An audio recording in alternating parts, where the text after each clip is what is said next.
do think you're very conscious of what you're saying and you're choosing your words very carefully. You're choosing when to speak. Hi guys, welcome back. It is time for Married at First Sight Season 20, Episode 9.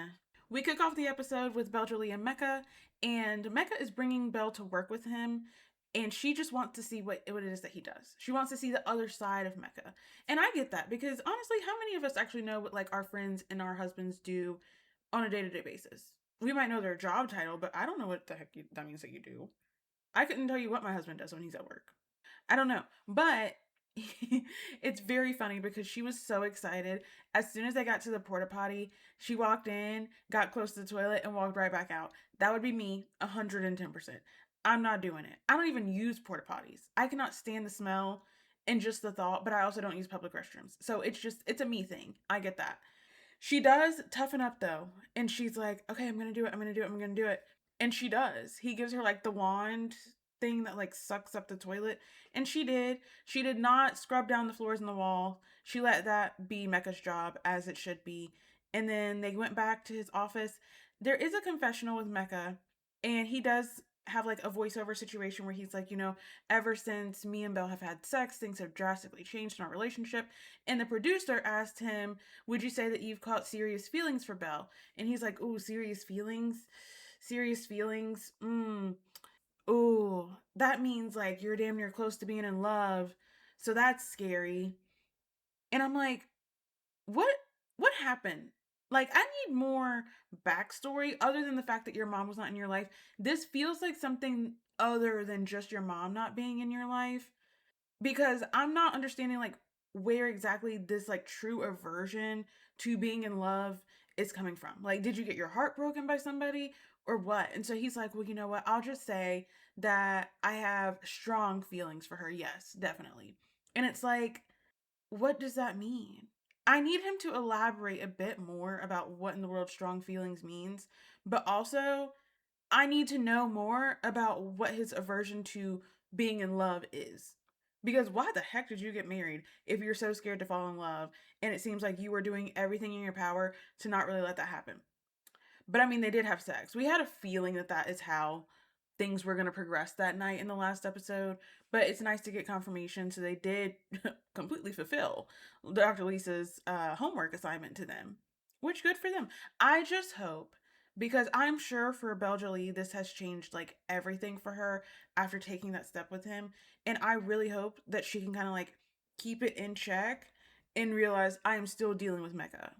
Like, we may have gone to that point, but I am still dealing with him. His issues are still there. He still is like averse to being in love and to having strong feelings, apparently. We do learn that the porta potty company that Mecca works for is like his family's porta potty business. He kept saying it was a family business and that he was grateful for the opportunity, but he never specified like whose family. But we actually go into the office where his grandmother is, and she brings up the fact that they want to pass the business down to one of the kids in the family, and she was hinting towards Mecca, and she brought up that they are the only black owned porta potty business in the Pacific Northwest, which is lucrative business, and good for them. I hope they're killing it, truly. And Belle Jolie is like, oh my God, this is incredible. And she mentions that, if they passed it on, she would basically take over his grandmother's role in being like the front desk, assistant, receptionist type situation. So things could work out really well for them. I mean, they already have like a career lined up in the event they do choose to, number one, stay together. Number two, take on the family business. So we'll see. But his grandmother really liked the way that they interact. She was like, you guys seem very comfortable together. And Mecca was like, yeah, maybe a little bit too comfortable. I don't know. I don't think that's really possible. I don't think it's possible to be too comfortable with your spouse, but maybe that's just me. We have our first group therapy session. I am nervous because the way that dinner went, I don't know, I'm on edge. I'm very much on edge about how this whole thing's gonna go, but we have the experts here. So hopefully things go the way they need to go and we go down a good path tonight. It needs to go down a good path tonight. However, could they not have found enough couches so people could actually sit with their partners? Because why are Michelle and Cameron on separate couches? The couches are pushed together, but they're not on the same couch.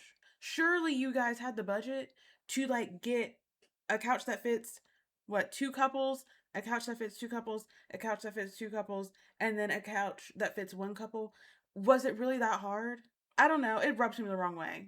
I I don't like it, especially in a situation where you're going to be vulnerable and you're going to want to lean on your partner. Having to sit on a separate couch just seems really wrong. Granted, they're probably not going to get grilled because it's Michelle and Cameron, but it's the principle. I'll tell you what though, when Dr. Paul snatched Adam up, right off the bat, I knew we were going to be in for a good time because somebody needs to check him. And it hasn't been Marissa, so now he's got to do it himself. Because Adam walked in like a shirt that was fully unbuttoned, like no undershirt. He was just in a shirt like he was going to the beach or something, fully unbuttoned, full chest out, in sweatpants. What are we wearing? What are you wearing? Why are you wearing this? But as soon as he walks in, he does button up. He's like, I'm gonna get serious. Let me button up. And it's like, but you're still not taking it seriously. And then when Dr. Paul calls him out on it, he's like, well, it's just really hot outside. I was like basically climbing a wall. And he's obviously joking, of course, as Adam does. He doesn't take anything seriously. And Dr. Paul was like, see that? That's what we're not going to do tonight. Absolutely. I loved it. I loved it. Check him. So Dr. Paul tells Adam that he feels like Adam is deflecting and that through his attitude and his silliness and through the way he's dressing, he is deflecting from vulnerability. And didn't I say something last time about Adam and Marissa not really being vulnerable, not really going deep, and how it was ironic that Marissa was one that pointed out that the men are not very vulnerable? I believe I did. I believe I did. Anywho, he then is like, you're not the same guy that has been in the past sessions that took it seriously. And now you're just not taking it seriously. Like, as time is going on, you're getting less and less serious when you should be getting more serious because you have 4 weeks to decide if you're going to stay married, which is the biggest decision of your life. And Adam's like, actually, I would argue that this is more my true self. I'm just a very silly guy with a sense of humor. And it's like, if this is truly who you are, I completely understand why you're single. Like, I'm sorry, but at your big age, you need to start being able to take things seriously and not just be hee hee ha ha all the time. So Dr. Paul is then like, okay, you guys need to have a serious moment between you two right here, right now, where you open up to each other about something that you haven't had a conversation about. Because Marissa reveals that she has not had a serious conversation with Adam at all this entire time, or a deep conversation with him, I guess I should say. So Marissa turns to Adam and talks a little bit about her dad. And she's like, he had mental health issues and my parents stayed together for the kids and they really shouldn't have. And so we just don't have a good relationship with him.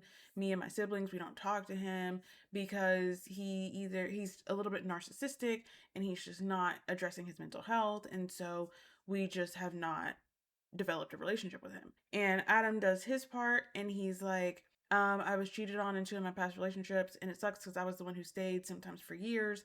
But I've gone to therapy for a lot of years to help me come out on the other side of that and be better now.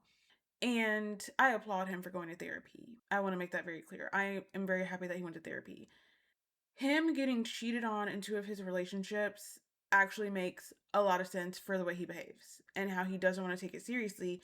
And I do think that that is a defense mechanism, a tactic for him to be like, okay, we're married, but I'm not going to let you get too close because I don't want you to hurt me. That's what I see. That's what I hear when he reveals that he was cheated on in 2 of his past relationships.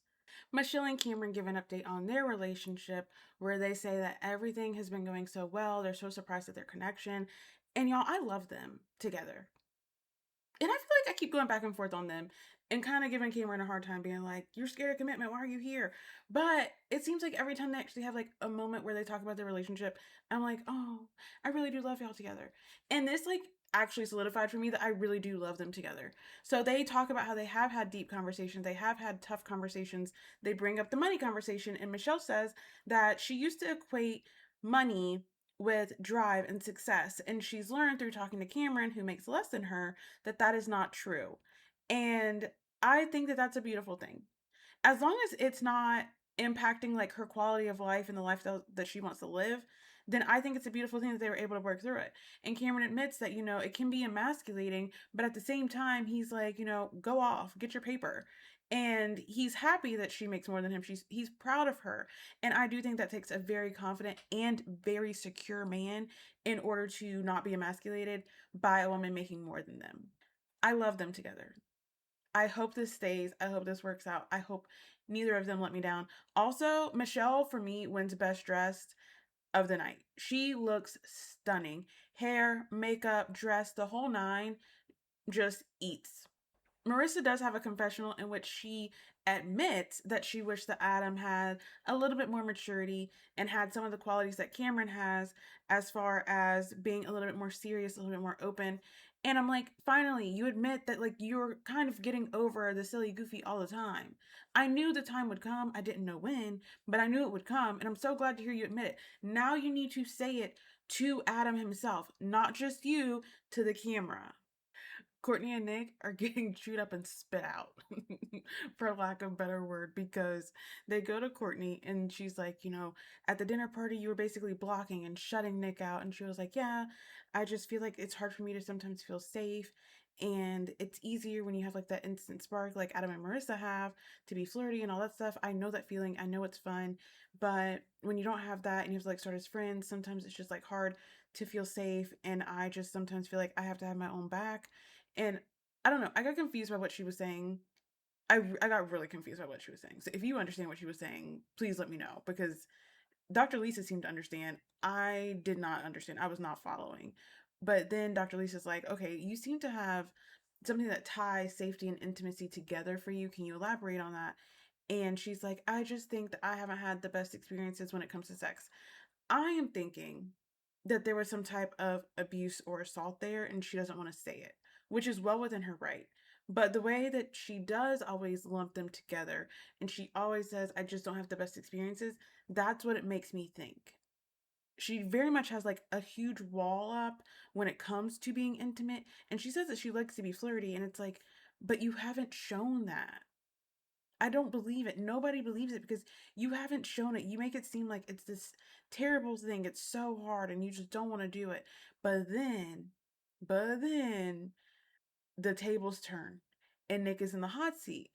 And Dr. Lisa's like, it's really easy to focus on Courtney when she's the one speaking, the one being vulnerable, opening up. And then we have to look at Nick. And she was like, Nick, like, what are your fears? Like, tell us about your family and all this stuff, because you do come across very polished. And Nick says, I feel like I haven't done enough digging to even know what my fears are. And what does Dr. Lisa say? I call bullshit. As she should, because what do you mean? It does seem like you are coming across very edited, very filtered, I don't want to call it calculated. I don't think you're being calculated, but I do think you're very conscious of what you're saying and you're choosing your words very carefully. You're choosing when to speak very carefully. And I think that that's what Dr. Lisa's picking up on. In case it hasn't become abundantly obvious, I am recording this while I'm watching the show. So, Nick is then asked again to give something that is of high importance to him that Courtney does not know and to share it with her right then. And he's like, I would have to think on it. I need something good. I need something good. And Dr. Paul is then like, see, Nick, for you in particular, this is important because you've been on reality shows and people like to self edit, which is what I just said. So I feel pretty proud. And Nick is like, yeah, I do feel like I just need to like think of something good. And he was like, it doesn't have to be something good. And Courtney's like, it doesn't have to be something good. Just say something. Even if it's not the first thing, just blurt it. And he's like, I mean, I feel like sometimes I'm scared to be my goofy, nerdy self because of fear of being judged. And Michelle speaks up and she's like, and you have silly, nerdy friends who I love. And she mentions that they share friends. So now Dr. Lisa's like, wait a second, out something about Nick. This is great. So let's see. So basically, Courtney says that she thinks that Nick is great, but she feels like she doesn't know Nick because he's always so polished and he doesn't go deeper. And she's a deep person and she wants him to go deeper, but he just won't go deeper. And he just gives polished answers. And for example, Felipe asked, do you guys know anything about like your past relationships and why you're single? And Courtney was like, can I share? And Nick was like, sure. And she's like, well, he said that he has like 5 boxes, like good looking, funny, whatever, whatever, whatever. And nobody reaches that 6 box, which is all of them. And she was like, but I feel like that's still a polished answer. And it is. That's not a good answer, dude. And I just wish he could be real. And maybe it really is like his reality TV history. I don't know. But I think that's what it is that he seems like a persona, a fake version of himself, but not like the real person, like a shell almost. And I think that that's what Courtney is picking up on. So Dr. Paul tells them that they know what they need to work on, both of them, because they're both good talkers. They're both good at giving polished answers, but they need to give real answers. They need to both open their hearts and let their partner see their heart, because that is what's going to develop the deeper relationship. We will see if they can do that. I have little hope that Nick can do that. I think at this point, he doesn't even really know how to do that, or maybe he only knows how to do it if it's not a TV thing. We then pivot to Tori and Felipe, and Felipe is questioned first about his passion comments, and Dr. Lisa clarifies that like butterflies, passion, everything that he was referencing is his neurochemistry, and that when it goes away, it doesn't mean that the relationship is over. It means that you're at a baseline. You feel safe, you feel comfortable. And so Dr. Paul jumps in and he's like, you need to replace passion with curiosity, because passion and butterflies, it will plateau, it will go away. But there are an infinite number of things you can learn about Tori, to be curious always. And I think that's such good advice, because really you're never going to know every single thing there is to know about a person. So if Felipe can just stay curious, he will always feel connected. He will always feel that pull back to Tori. But instead, he was talking about how in the past, whenever the passion dies and it plateaus, he just decides that he's either going to ghost or be out of the relationship. And it's like, yikes. Like, that's so scary to hear as a partner. And you could see all over Tori's face that she was like, well, that's kind of terrifying, and I don't know how to feel in this moment. So we then go speaking to Tori, and we're talking about the moment after they were intimate with each other, where she went and slept on the couch. And she said that she just felt like this moment of panic where she was wondering, like, is the Felipe that she is seeing, is it a facade or is it truly Felipe? And they do reveal they have had more intimate moments since then that have not ended with her being on the couch. So they have moved past it. They do feel better together at this point, and she just had a moment. So we will see. I don't know. Felipe's kind of scaring me. He's really kind of scaring me with that comment about, like, in the past he has like this cycle where once the passion and stuff dies, he just ghosts or disappears into a relationship, and it's like, yikes. But he did also make a comment where he was like, I've learned that I thought I was already committed, but I have to commit to her every day and I have to choose to be with her every day. And it's like, yeah, dude, that's the part of committing, is like, it's not just a one and done thing. It's like every single day over and over again. I do hope it works out for them. I want it to work out for everybody. I want everybody to be happy, but I also want Tori to protect herself, because Felipe's track record is not good. There is so much to unpack with Beaujolais and Mecca and their portion of the group session, because it starts with them talking about Mecca and how it feels like he's blocking the love and he's getting in his own way and he wants to like cut and run and just like put this guard up so that he doesn't get hurt and doesn't like receive love, because he doesn't feel like he's deserving of love. And Dr. Lisa said that when she met with Mecca to tell him that she found him a match and he was going to be getting married, he told her that he wants to cry because he can't believe that there's someone out there that might love him for him forever. And I just think it's so sad. And then we get into a little bit more about his mom and how he feels like he's not deserving of love from women because his mom left, his stepmom left. The only woman that's been consistent in his life is his grandmother. And honestly, when it's put that way, it makes so much more sense about the way that he is and the way that he is like trying to keep Belle at arm's length and just kind of be like, whoa, whoa, whoa, whoa, whoa. I'm going to do whatever I can to make sure you don't get super close, because I don't want to get hurt. I don't want to get hurt if you decide to leave. And it's like you're in turn kind of pushing her away because you're not giving her the warm invitation, the welcoming arms, the body language, the words, everything that would be saying to her, I want you to stay. You're not giving that to her, which is in turn could make her want to leave. But Belle is very much like, I understand you. I am here for you. I will continue to be here for you. And I really hope that he can get out of his own way. He needs therapy. That's what he needs. And being performative comes up a lot at this point in the episode.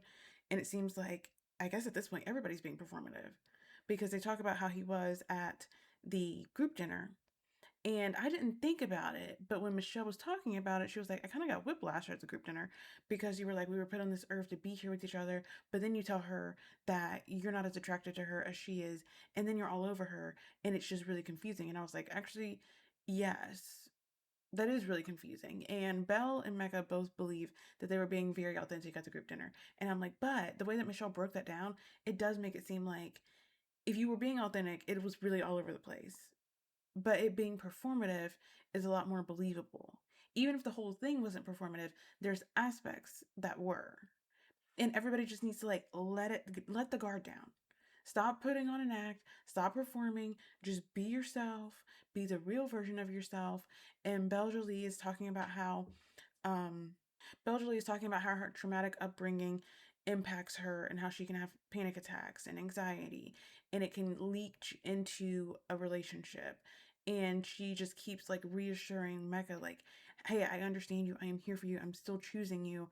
And I just think that Mecca needs to get out of his own head, out of his own way, and he does acknowledge that like this is a him issue, like it's something he needs to work on and he needs to figure out, and it is something that he needs to work on and figure out.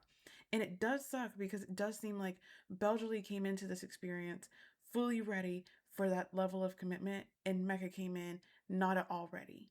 If you can't even feel like you are deserving of love, you should not be here. You need to get that sorted out before you drag someone else into it. And I think that's the point Courtney was trying to make, because she was like, you said that you're trying to challenge yourself by being in this experience, but you're pulling someone else with you. And it seemed like no one else was understanding what she's saying, but I understand what she's saying. She's saying it's fine that you want to challenge yourself and you want to figure this out, but it's not okay that now you have Beljolie involved. You have her feelings involved. Now this is impacting more than just you and you figuring out what's going on with you, and now it involves Beljolie. And that's not fair. And I agree with Courtney. Nikki and Sean are up. And for once, we're not mad, we're not fighting, we're happy, we're smiling, we're like in sync with each other, and we're saying we're having a great time. And it was so refreshing. My God, it only took 9 episodes to reach this point. But we have reached this point, and I hope we stay at this point. Even though I don't see them staying married. But I hope that we can stay at this peaceful place. That would be so nice for my heart. Oh my God. So they talk about the homework that Dr. Paul gave them, because they're like, we're in so like a much better place now. And they're like, Dr. Paul gave us homework and we have to rate ourselves at the end of each day. And the other day we scored a 10 out of 10. The other day was like a 9.5 or 9.7, something like that. And they're like, we're getting better every day. And then Sean goes and he's like, I feel like I need to explain, how we reached this point, because I think it was Nick that asked. Somebody asked how they reached this point. And Sean was like, when we met with Dr. Paul, he told us that like when there's conflict, there's three things at play. And it's one is closeness. Like, are we saying things to bring closeness? The other one is power. Is one person trying to establish power over another? Is there a power dynamic at play? And R is respect. Are you being respectful of your partner? And he was like, I can say that throughout the past 2 weeks, whenever we've had conversations, I was not doing those things. I was not saying things to bring closeness. I was definitely trying to exude my power, and I was trying to demand respect as a man versus just respecting my wife. And I was trying to get my point across instead of actually just listening. And I think that was very powerful. I'm so glad that he finally took accountability for something. Nikki then apologizes, sort of, without saying the words, I'm sorry. She takes accountability for the way she was at the dinner, and she says that her tone was sharper than it needs to be. We then get confessionals with, I know we get confessionals with Michelle and Cameron, who are like, I don't feel the love there.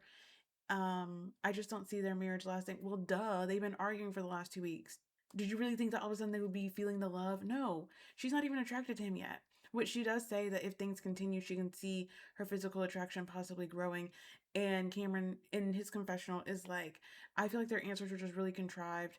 I think that you guys don't understand that people can change, that things can shift in a relationship very quickly. The dynamic can shift very quickly, especially if you were like at odds with each other all the time. If you find a way that makes sense to both of you to move forward, have better communication, things can shift, things can turn around. I don't think those answers were contrived, in my opinion.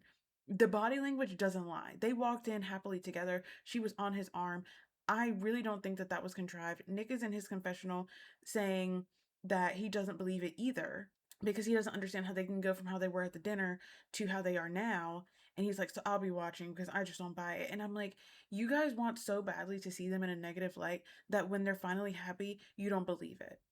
And I take up another issue with that, but we're not even going to get into that because let me just say this. Why is it so easy for you to believe that the two black people, other than Belgely and Mecca, but the two older black people who were just at odds with each other, why is it so easy for you to believe that they can never figure it out with each other and that they just have to be angry?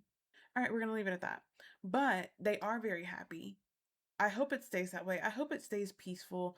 We will see, but it seems like they have both had an epiphany. And I do think that the way that Dr. Paul explained that to Sean, it clicked something in his brain because even when Nikki was talking, he was sitting there actively listening, which we have not seen from this man for the past 8 episodes. With Devin and Caitlin, Dr. Paul came out the gate swinging, asking Devin why it seems like his light is dim because he came into this whole thing a big ball of energy.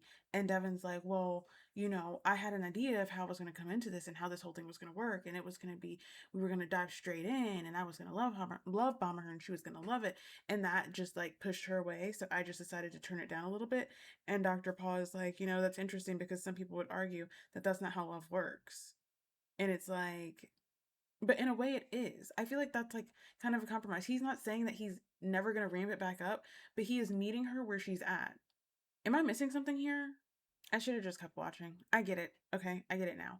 So basically, they're saying that love asks for more of somebody. It doesn't diminish them, it doesn't ask for less of them. And I do get that. But I didn't realize that like he was trying to fully change himself. I really thought that like he just in this moment was not love bombing her and was just not like jumping so much on her and needing so much from her. I didn't realize they meant like personality wise, he like has actually like dialed it back a lot with his energy. And Caitlin even says that she feels like that he has. And she's like, but that's what I want right now is like a grounding person. Like I'm really flighty and all over the place and I want somebody to ground me. And Dr. Paul was like, well, that's not your partner's job. That's your job to do that for yourself. And he's not wrong. He's definitely not wrong. But then she goes back and she's like, well, like 3 years ago, I was just all over the place. I was so crazy. And I did the work to like be that calm space. And now I just want that everywhere around me. And it's like, Caitlin, which one is it? Do you want your partner to ground you or can you ground yourself? Because right now it sounded like you said that you wanted him to ground you. And then when you got caught out for that, you're like, well, I can ground myself, but I just want it everywhere. And that's not realistic. And Devin's like, maybe we can like do some exercises together to give you that like presence. And she's like what? And he's like, well, we can talk about like why are you so anxious and how did we get to this point and what can we do to like calm it down? And I'm like, or you can just do meditation. That's an option too. To calm it down. That's an option too. But I don't know. I feel like they were basically saying like this is not gonna work. Like you two are just not gonna work because she wants you to be someone that you're not, and you should not turn into someone that you're not. Like you should not lose yourself in this relationship. And I do agree with that.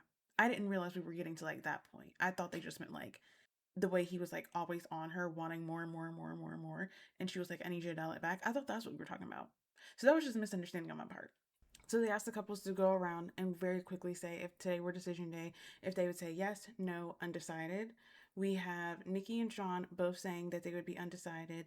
Caitlin and God, not Caitlin, Courtney and Nick saying that they would be undecided. Caitlin and Devin saying they would be undecided. Felipe and Tori saying they would be a yes. Michelle and Cameron being a yes. And Adam and Marissa being a yes. Marissa, I don't know why in the world you would say a yes. She said that her reasoning is because everything that she's seen of him so far she loves. You haven't seen anything of him. What are you talking about? My God. So after the group session, Belle, Julie, and Mecca are back at their apartment. They're debriefing about the whole thing.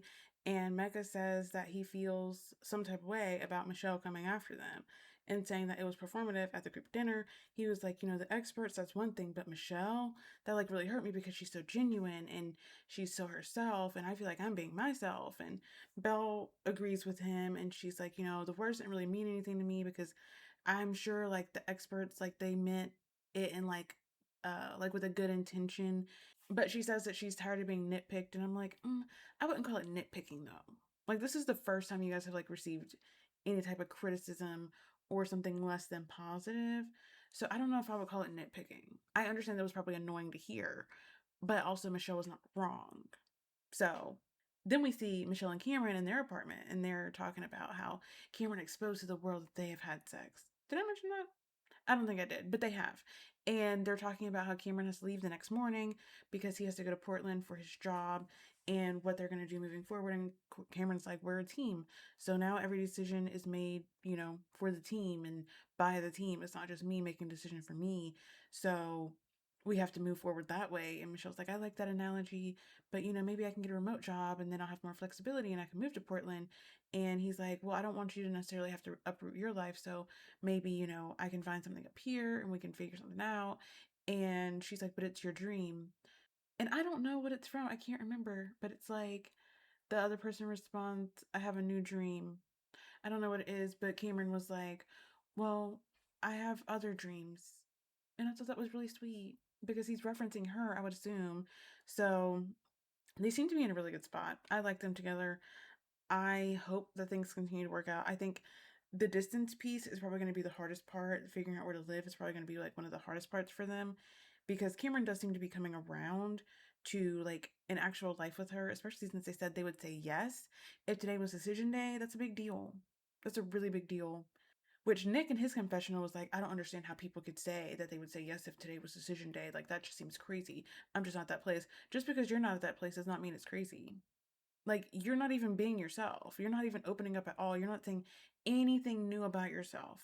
You're self editing, you're filtering, you're thinking about everything you're going to say because you're perceiving how you're going to be perceived. Does that make sense as a sentence? We're going to say yes, it does.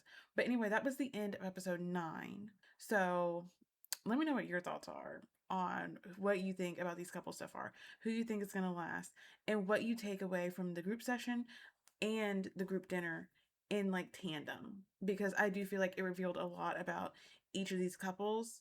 So I will see you guys next week for episodes 10, 11, and 12.